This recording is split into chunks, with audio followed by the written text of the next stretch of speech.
Division 6, Audrey Miller. Here. Division 5, Robert Paris. Here.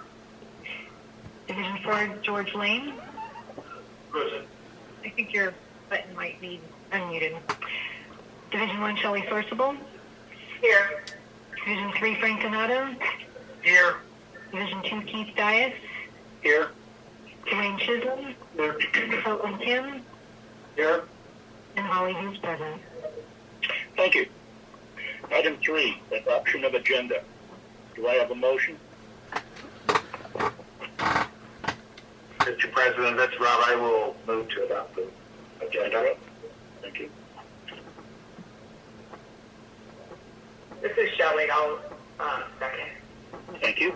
Could we have a roll call vote, please? Gary Van Dam. Yes. Audrey Miller. Yes. Robert Paris. Yes. George Lane. Yes. Shelley Forcible. Yes. Frank Donato. Yes. Keith Dias. Yes. Measure carries. Item 4, public comments and period open to the public. If anyone wishes to address the board on any item not on the agenda, please feel free to do so now.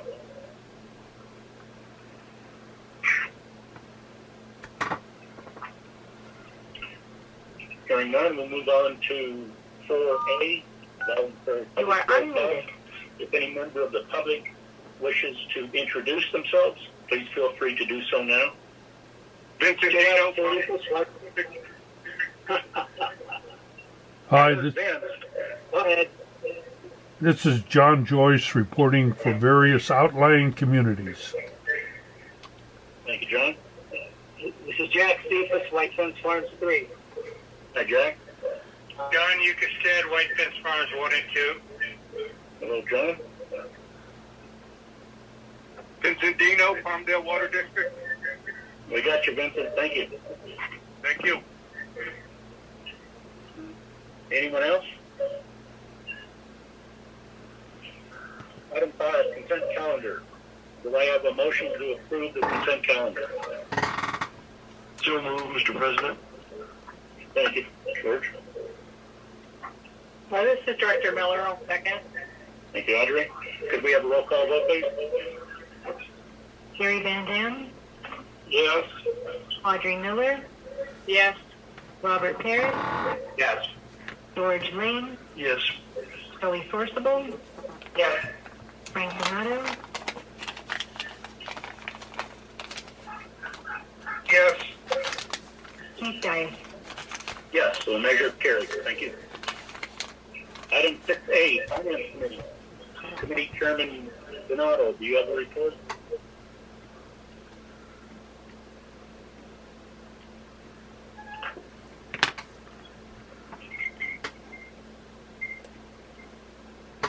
Hang on. Sorry about that, man. We have a few things discussed yesterday on the Finance Committee, starting the contracts for the various chemicals for the upcoming year, 21 and 22, and budgeted. And Operations Manager John Bolzigian is going to give us an overview on what is the pricing, what is reasonable, and what's gone up to the roof. Thank you, Director Donato. Good evening, Board. Let's see. Tonight we have our annual awarding of our treatment chemical contracts for the new fiscal year. We use 3 main chemicals that we bid every year. Aluminum sulfate for coagulation, sodium hypochlorite for disinfection, and zinc orthophosphate for corrosion control. We sent out RFPs to a dozen different chemical companies, and we got those back and did our due diligence, checked everything out. And the 3 companies that have been with us for the last several years were, again, the low bid. Eco Services for liquid alum, $486,618 for the... John, can you wait a second? Can somebody put that up on the screen, what he's talking about? The price, all the difference so the public can see? Yeah, page 110 and 111. Because there's a lot of people that are in the audience that Right. don't have what we have. Right, Take just a second. we'll get it up there. Okay.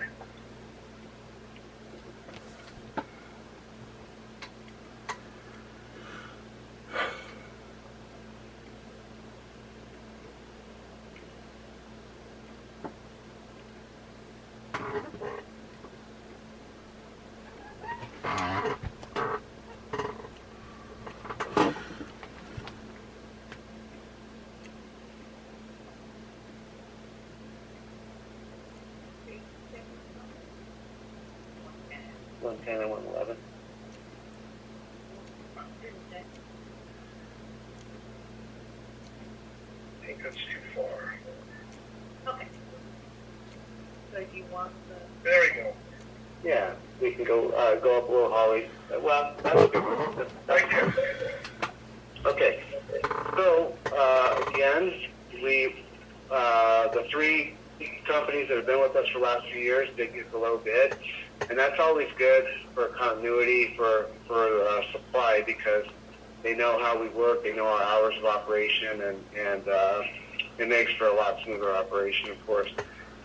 So, again, Eco Services got the low bid for the liquid alum at $315.50 a dry ton. And that would be a total of $486,618 for the year. JCI Jones, sodium hypochlorite at 73.8 cents per gallon, and that would amount to $161,622 for the fiscal year. And zinc orthophosphate, we're sticking with Thatcher Chemicals at 83 cents a pound, and that would amount to $242,740 for the fiscal year. Now, as Frank alluded to, chemical costs did go up per unit. Alum is up 2% chemical costs from last year. Sodium hypochlorite, which is disinfectant, is up 3%. The largest is zinc orthophosphate is up 17%. And we did get a warning earlier this year that Thatcher was considering raising the price that they had agreed to for the last fiscal year, but we convinced them to hold the price. We wouldn't be ordering that much more. We had quite a bit on stock. So they held their price, but it will be higher for the new fiscal year. So we budgeted $1.3 million for chemicals this year, treatment chemicals, and that would include our liquid oxygen and CO2, carbon dioxide, which is on a 5-year plan. And our total chemical cost, based on what we calculated on the acre feet we plan to treat, is $1,184,985. So we're going to be about $115,000 under budget, it looks like, on our chemicals, even with the increased pricing. So with that said, we would ask that the board award contracts to Eco Services, JCI Jones, and Thatcher Company of Nevada, and the amount would be $1,184,985, not to exceed. I'd be happy to answer any questions. I move on Board Order 6A1 that we approve the recommendation from Manager John Bozigian. This is Shelley, I'll second. Are there any more questions or discussion? Could we have a roll call vote, please? Gary Van Dam, Yes. Audrey Miller, Yes.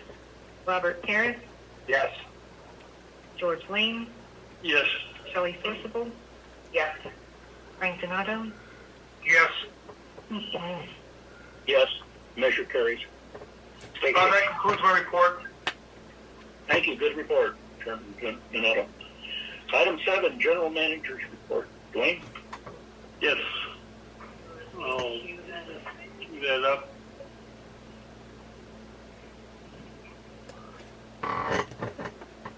What's going on in Sacramento last couple of days.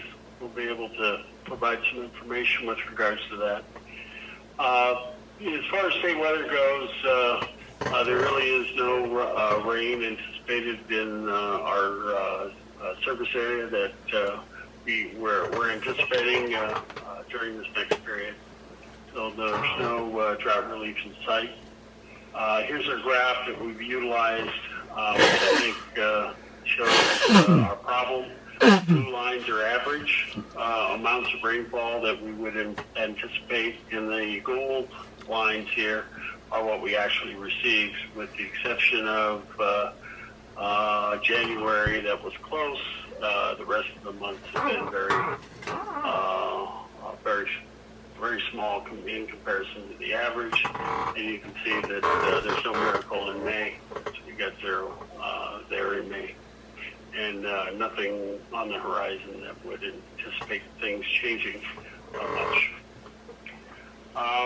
You look at this, you can see here, this is the graph we've utilized here. This is the 76-77 drought, and you can see here that we're the second driest on record with regards to this period of time, and we don't anticipate, as you can see from all of these years, even the wet years, at this, by the time we get to May, it pretty well levels off. So we're looking at, a little over 20 inches of rain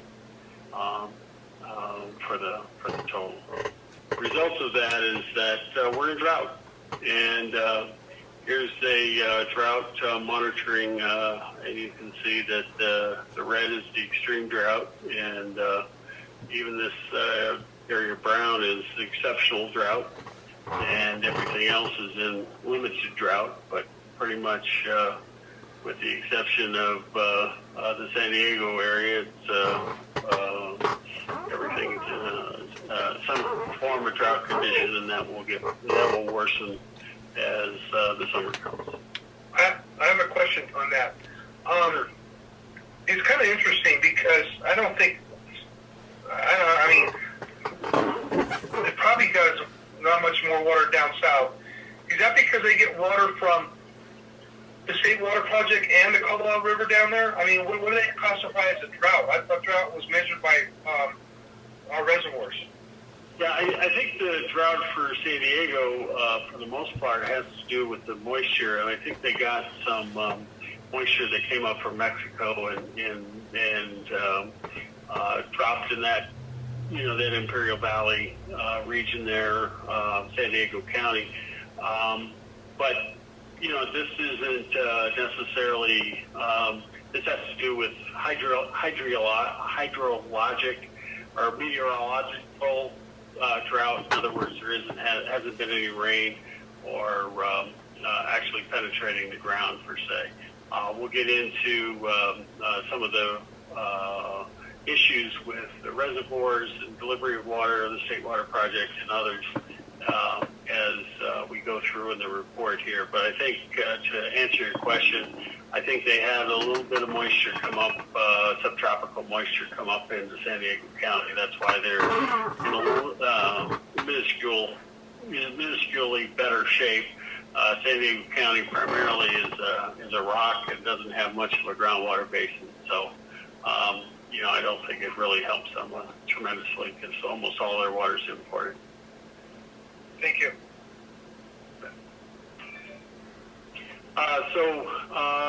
So here's the drought year, and what this graphic is attempting to show here is this was just released. This is the 2021 operations outlook, and this is from Lake Oroville as it flows down through the delta here and out into the bay. So you can see that so they're going to need to withdraw close to 600,000 acre feet of what we have in Oroville at the present time just to hold this salinity back. Without holding that salinity back, then that salinity would come into the delta here and would impact our water quality for any exports. We're actually importing less than 100,000 acre feet for all of the urban and agricultural uses in this 5% year. But you can see here that some of these numbers, just to give you a proportion, is 954,000 acre feet is actually flowing out to the ocean. So you can see, even if we went to zero, it's really not going to change much of what's happening in the Delta right now.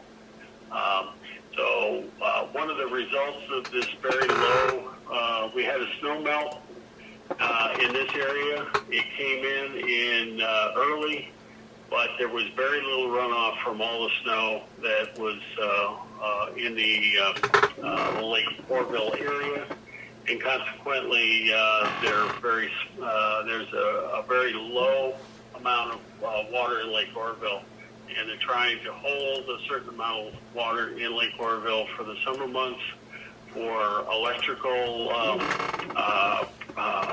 production, and also to meet the cold water requirements for the various biological opinions. So you can see here it's a very, very difficult year.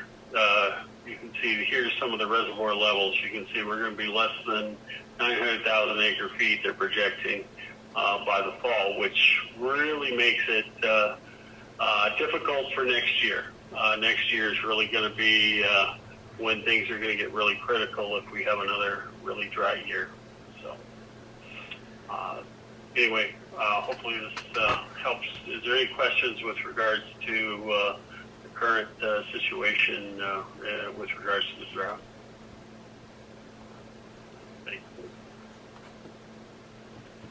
So here's our reservoirs. You can see here's Lake Oroville. We're at 41% of capacity, and this is 50% of our historical average. We should be up in here in general. You can see we're way down here. And then the same goes for Oroville. Thank goodness we have water. All of the water that we're going to receive at our 5% allocation is located in San Luis Reservoir. So there won't 5% is our allocation. So Avek's getting 7,000 acre feet, a little over 7,000 acre feet this year from the State Water Project. And you can see here's the amounts we have. For the rest of the reservoirs, they're all pretty low relative. And once again, here's the graphic that demonstrates these are the two driest years and the two periods where Lake Oroville was way down, and you can see we're moving in that particular direction. We'll be down in here when it's all said and done come October. Which is, like I just want to reiterate, makes for starting off the new water year in very poor condition. Same thing here with regards to most of the carryover reserves will be used up as Avek is using up their carryover reserves, and you can see we'll probably be in this area here at the end of the year. As far as our conventional treatment plant, because of the low allocation, we're right about 15 million gallons a day. What we're moving through our treatment plant. You can see we're a 90 million gallon a day plant, so we're running about less than 15% of our capacity. The Acton plant through the exchange, we have 1.8 million. And then on the east side, we're running 1 million gallons a day. As far as our geopurification and recovery wells, you can see we got east side's put in 1.9 million gallons of water into the system there. And then the west side, we're doing 11.2. Bench Ranch, 1.5. Total about 14.5. So half our water is coming from, at this present time, it's actually coming from our water banks, and the other half's coming from the state. The recharge, we aren't recharging at all. Water quality, we're still maintaining our internal standards for THMs. We plan to do sampling again for THMs on 5/20 of this month. As far as water maintenance operations, American Construction's continuing their coagulant removal. And we've been working with LA County Waterworks staff on maximizing the water that we can move through the UDS&H connection. And they've been very cooperative and working with us. We're working with them, meeting with them on a 2 weeks basis as far as the operation goes, and that's going along pretty well. And we're also working on our capital budget for the next fiscal year. We did have one new confirmed case of COVID-19. A operator in the Rosamond plant came down with COVID after visiting his parents over the weekend. He did not come to work, and he did test positive, and he's going through the protocol and won't return to work until such time to see as his 14 days off and a confirmed negative test for COVID.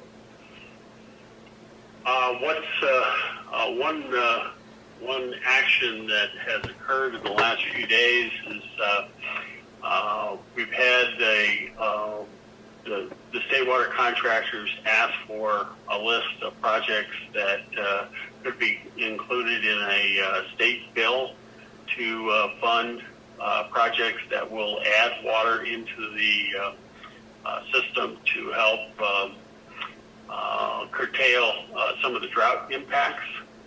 This letter here was the letter that was written to Tony Atkins, the Senate Pro Tem, and included a list of projects. In that list of projects proposed by the State Water Project, the SIF Phase 2 project was included in that funding, and this letter from Senator Wilk was sent by the Republican caucus that supported that list of projects and is requesting that they move through the process and get funded. We're hopeful that we might see some funding come from that. Both state water contractors and our own lobbyists we're watching this to see if we can maintain that funding through the budget process that'll occur within the next 30 to 60 days. And this is the one of the things that the governor did yesterday was he increased the proclamation of the emergency drought declaration. It went from 3 to 39 counties and includes Kern County. It doesn't currently include LA County, but most of the Central Valley and the Delta region is included in the new declaration. Also, as far as legislative updates occurred, the governor announced today that he put out a fact sheet called the California Comeback. He's going to, he announced a $100 billion program.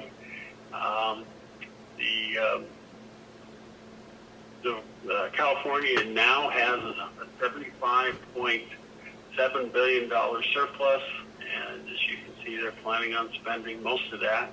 If you remember back last year, there was a $54 billion shortfall. It's a miracle how things work out the way they do, right?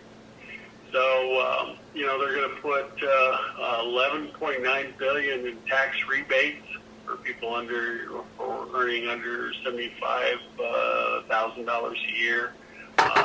That's about a $600 rebate to most, and includes not only taxpayers, but also includes a $600 stipend for non-documented residents, which I thought was peculiar. And then they had $5.1 billion in drought resiliency. And you can see this is where some of our funding may come into play. You got $2.4 billion in safe drinking water, water supply reliability, $1 billion in immediate drought support, and $1 billion for to pay their overdue water bills. So people will get money to overpay their overdue water bills. There's also provision to pay for all their back rent, and that's owed. And then they have $700 million that they're using for what they call nature-based solutions. So it's an idea of what the $100 billion is being spent on. Still more details to come, but I thought I'd give you a little update on the legislative activities. As far as events and schedules, Wednesday, tomorrow they start the Aqua virtual spring conference. Water master meetings on the 26th. See more. And I'll be out of the office between the 12th and the 21st, continuing my working vacation. So with that, happy to answer any questions the board may have.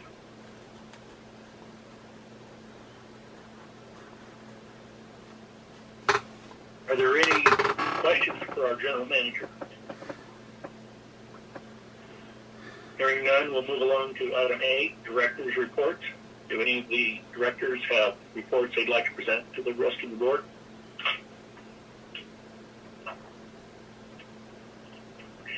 Hearing none, we'll move along to item 9, attorney's report. Tilden? Nothing to report, President Dias. Thank you. Item 10, are there any requests for future agenda items?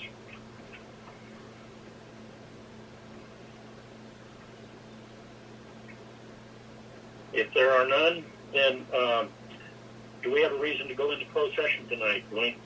Yes, we do. Item A. Okay, do I have a motion to go into closed session for item 11A?